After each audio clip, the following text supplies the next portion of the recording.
Hi, I'm Olivia. And I'm Amy. And this is a Girls in Marketing podcast. Every week, we release a new episode that you won't want to miss. Our guests are industry experts with amazing experiences, so you'll always come away with new nuggets of wisdom. From educational and inspiring episodes covering the latest in digital marketing to casual and fun chats with the Girls in Marketing team, unpacking marketing myths and trends, we've got it all. Here at Girls in Marketing, we're all about empowering and supporting women to be the best marketers they can be through our online learning platform and community. Check out our resources and membership to get involved, as we'd love to welcome you to our inner circle. Right, let's dive into an episode together. Hello and welcome back to the Girls in Marketing podcast. We're back with another snack episode, and today we're going to be chatting all about progressing into management. Now, this is something that's quite an interesting topic, I think, for us, because it's something that a lot of our community kind of asks for. People are very interested in kind of making that first step into management, or potentially having new people on the team where, you know, they become a manager. So the first thing really is deciphering the difference between a leader and a manager, because I think the words are used quite interchangeably, aren't they? And obviously this episode, we're labelling it progressing into management. And I think there's a difference between management and manager, and leader and manager. So if we can kind of chat about it really. Yeah, definitely. I think, they are used interchangeably, and I'm guilty of doing it, definitely. And I think that they're not necessarily always the same thing. I think what I would say is you can be a leader without being a manager, but so basically you can have leadership qualities and you can be a leader within a team, whether it's in a work situation, whether it's in a friendship situation, but you don't necessarily have to be a manager to be a leader. You know, you can have that kind of influence over people of like giving, you know, positive encouragement and guidance and, you know, having leadership qualities without necessarily managing a team or something. And whereas a manager, I think, refers more to kind of, I would say, like the duties surrounding like what comes with management.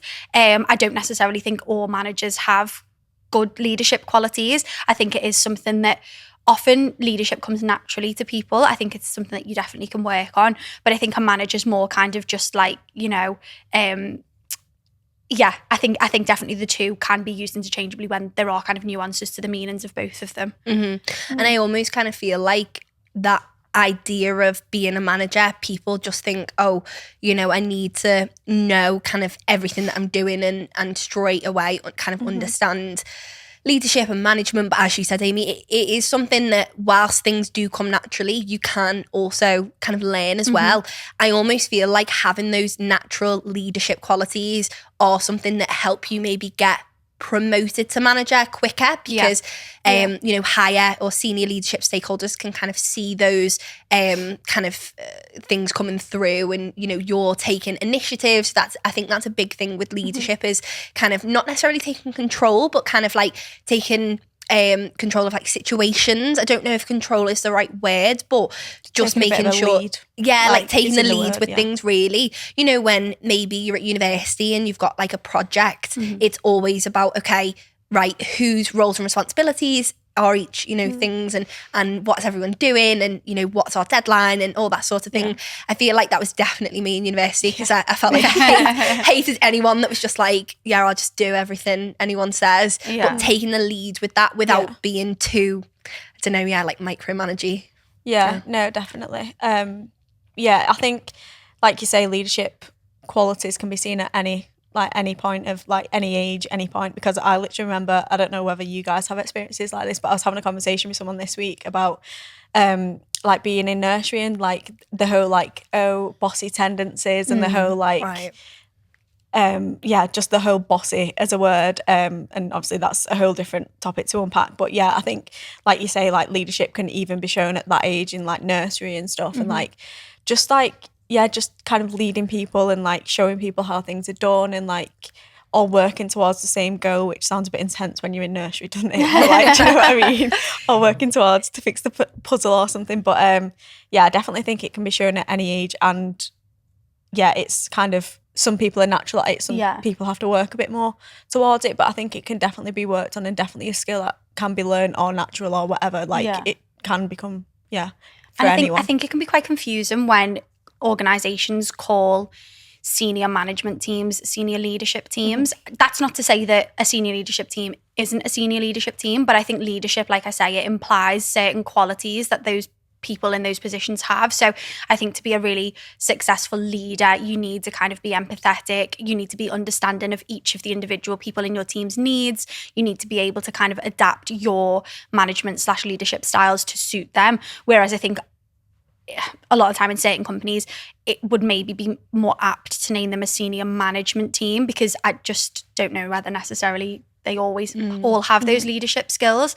And I think, yeah, like I say, management is more about, and don't get me wrong, management is so important still, and management skills are really, really important. You know, being able to, you know, kind of effectively communicate what your team needs to do, you know, give direction to a team and all of that sort of stuff, like be on top of what's going on in terms of like a team's workload and projects and stuff. But I don't think you're necessarily always both. I think you can be, and that obviously is a good combination. But yeah, I mean, I don't know whether you guys kind of have any thoughts on how people can go about like developing skills to be a good manager. Like if they're, so like say they're in a role at the moment and they're thinking, okay, maybe the next step for me would be to have somebody join the team underneath me and I have like an assistant, or they kind of have someone that they train up.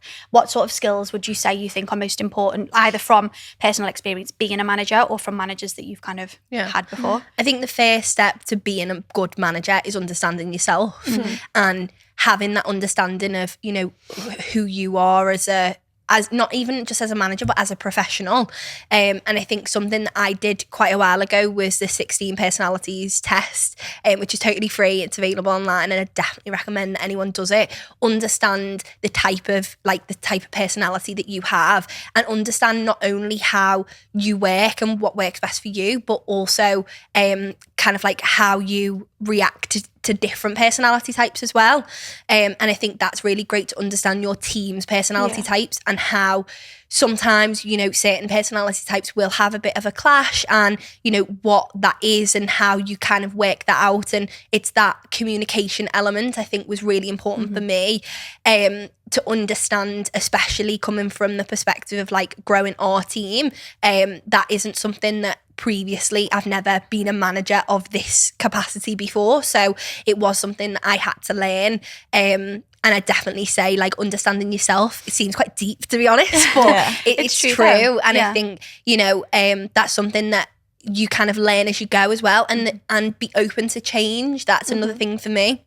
I think if you have kind of see me and the way I managed our team at the beginning of Girls in Marketing, so kind of 2020, 2021 versus now in kind of 2023, it's totally different, because I've learned and changed and grown as a person through just kind of understanding, and as new people have joined the team, understanding those types of people. And I think for me, it's just understanding yourself first, and then how you kind of manage people and how, you know, you communicate and stuff. Yeah, no, definitely. And I think for me, like, fully acknowledge that I'm not necessarily a manager of people. I'm more of a manager of projects at this point in my career, but it's definitely something that I kind of want to go into, and obviously learning from you guys, learning from your experiences and stuff, and learning from my own experiences as well, because I think that's a huge thing what people in the early of the career can do, kind of learn from their own experiences, learn what the manager's doing well, what's not doing so well. And I think everyone has an experience. I don't know about you guys, an experience with a good manager and an experience with a not so good manager. I don't know whether you kind of want to go into any of them experiences, or what you kind of learned from them experiences. Maybe let's put a positive spin on it. Yeah. I think it's important as well to say that, like, there is no one size fits all for what's a good manager, because I think that everybody needs a different manager. Everybody needs their manager to look completely different for them. And so it's about your manager understanding you, like you said, Liv, and understanding what it is that you need, because, you know, being in a position where you are managing people, you know that you might need to be one thing to one person, because that is exactly what they need from you. They need maybe more support, they need more reassurance, and somebody else might need you to just kind of like give them more autonomy, give them kind of a push in the right direction, be a sounding board, you know, kind of look out for things that maybe they're not picking up on themselves, but kind of give them a bit more freedom and stuff. So it really does depend. I think for me, the best managers that I've had are those that kind of really do understand me as a person, and I really appreciate it when I feel that they kind of do know what works for me, what doesn't, kind of how much involvement to have with me. They know even kind of when they might need to set aside a bit more time for me, even if I haven't necessarily come to that realization or kind of expressed that myself. They kind of pick up on it because they're really aware. So I definitely think that is so important that, like, you know, even if you do go into management, you almost, not that you have to kind of be different people, you just have to acknowledge that people need different parts of you depending on what their kind of capabilities or kind of needs are. But I think another really practical thing that we've not spoken about in terms of moving into management is that you obviously go from having your own workload that you manage to also being responsible for another person effectively and kind of dictating or overseeing what they're working on and kind of offering up and carving out some of your own time that you maybe have been really used to just putting into your own work to supporting them. So I think kind of organisation and time management are such important and really kind of undervalued skills to have as a manager. And if that's not something that comes naturally to you, I would definitely recommend thinking about how you can go about improving those kind of softer skills and whether there are tools that are available to you to help you just kind of prioritise your tasks a little bit better, or if there are kind of ways that you can kind of understand how you work best and do a bit of self-exploration into that sort of thing, because it does carve out a big chunk of your time that you're used to literally just having for yourself. And at first it can feel a little bit like sort of, how much time do I give to this person? Maybe you give too much time initially and then you're like, oh God, I'm not getting any of my own work done. It's finding a balance, isn't it? Definitely. Yeah. And it's so true as well, because I think I spoke about this on the podcast that we recorded when I was the guest at the start of season 4. I used to not think of meetings as work, but meetings are work, and they especially are when you become a manager and you are managing someone, because I think like I was very much used to having my own workload and being kind of like in my own space, especially when I started Girls in Marketing and we kind of didn't really have much of a team. But now, obviously, we do. Meetings are a big part of what we do in terms of collaboration, and learning and understanding that for me was like, actually, you know, a 2-hour meeting may not have used to have been in my to-do list, but now it is. And not even just that, but like the kind of whole like preparing for projects, post-project reflections, stuff like that. Again, making sure that like the team feel supported in different projects, because I totally agree with what you were saying about people being kind of needing different things, you know, reassurance and stuff like that. I recently went to some training and they were talking about how at different kind of stages of people's careers and also different projects, people need more or less support. So essentially they were saying that on projects where people feel it's quite new, they've never really done it, they may need more of a, I'm going to put it in quotations, like a micromanagement kind of approach, more just like supportive and reassurance. But sometimes people need their hands being held more than others. Typically the way the kind of, I can't remember what the model's called now, but normally the way it works is the more senior you get, the less of a helping hand you need in terms of actual workload. Whereas sometimes even if someone is quite senior, if the project's new, they may need a bit more of hand holding, but they may need it in a different way, because that's another thing, is that, you know, you can't, as you progress into management, if you were to say, get someone on quite junior, you need to understand that, you know, they are quite junior, they may not have much experience within, you know, the workforce, within an office environment. So this may be their first ever job. So you're kind of setting the precedent for that. I know my kind of first ever office job was very much like I was managed in a way that I didn't necessarily enjoy. And mainly because I don't think from my perspective, I really kind of said that I didn't enjoy that, but equally my manager didn't kind of bring that up to me and kind of ask me, you know, how I want to be managed, or, you know, is this working, if there was like clashes and stuff.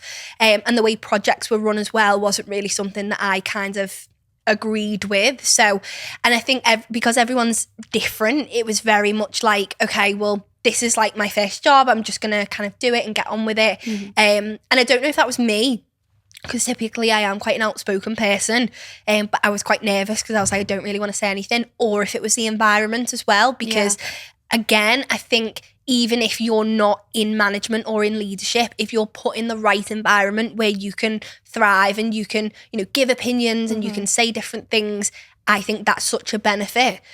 So even if you are a manager, giving people the space that you manage to show you their leadership skills and to show you, you know, if they want a project and they want to own it, just saying, actually, yeah, like I'm happy for you to take that away and I'm happy for you to own it. And sometimes it's difficult because you're like, I don't know whether they want to. Having conversations is a big thing. I think it always comes down to communication, no matter what. Like, progressing into management for me is all about open communication, because you might be a person who wants to go into management and feel like that's kind of a natural thing. You've always been a leader, you've always kind of had them leadership tendencies, and it just feels like a natural thing. But your manager might have never intended to go into management, never wanted to go into management, and not see that that's a natural thing for you, and not see that that kind of is the natural progression that you see yourself. But whereas you might also be a person who is kind of like, I absolutely want nothing to do with management. I'm happy to do my 9 to 5. I'm happy to do whatever.